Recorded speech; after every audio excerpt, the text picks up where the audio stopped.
बहुत समय पहले की बात है। रुडोल्फ नाम का एक चूहा था जो बहुत बुरा चूहा था।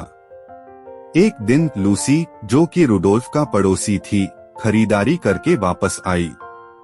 उसके पास बहुत सारा सामान था और उसे भोजन से भरे बैग ले जाने के लिए किसी की मदद की जरूरत थी। इसलिए उसने रुडोल्फ से पूछा, हाय रुडोल्फ, क्या आप इन बैगों को ले जाने में मेरी मदद कर सकते हैं? रुडोल्फ ने बड़े ही रूखे स्वर में जवाब दिया, नहीं। लूसी रोने लगी। उसी समय सड़क पर से एक सुंदर युवा चूहा गुजर रहा था जिसका नाम रिचर्ड था। उसने लूसी को रोते हुए देखकर वह चूहा रुक गया और उसने लूसी से कहा, आप मुझे अपनी मदद करने दीजिए। लूसी ने उसे प्रत्युत्तर में धन्यवाद कहा और उसकी मदद स्वीकार कर ली। रुडोल्फ यह देखकर जल भुन गया। भले ही वह उस पल में उसकी मदद नहीं करना चाहता था, परंतु उसे किसी अन्य चूहे का लूसी की मदद करना बिल्कुल नहीं भाया।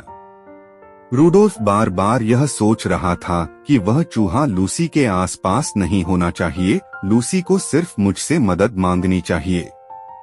ईर्ष्या से भरे रुडोल्फ को तेज आवाज में कहा, रिचर्ड मत करो, मैं उसकी मदद करूंगा। रिचर्ड ने आश्चर्य से कहा, जैसा आप चाहें। और तब से रुडोल्फ ने लूसी को किसी भी समय मदद करना प्रारंभ कर दिया।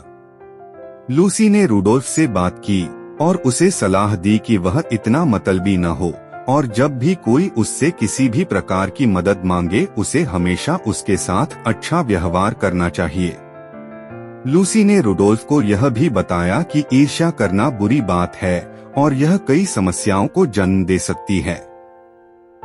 रुडोल्फ ने महसूस किया कि उसका रवैया बिल्कुल भी अच्छा नहीं था और उसने लूसी की सलाह के बाद बदलना शुरू कर दिया। साल बीत गए और लूसी और रुडोल्फ प्यार में पड़ गए, शादी कर ली और खुशी से रहने लगे। इसके अलावा वे रिचर्ड के बहुत अच्छे दोस्त बन गए, जो एक बहुत ही दयालु चूहा था। इस कहानी से हमें यह शिक्षा मिलती है कि हमें दूसरों के प्रति कठोर नहीं बनना चाहिए और जिसे भी जरूरत हो उसकी मदद अवश्य करनी चाहिए।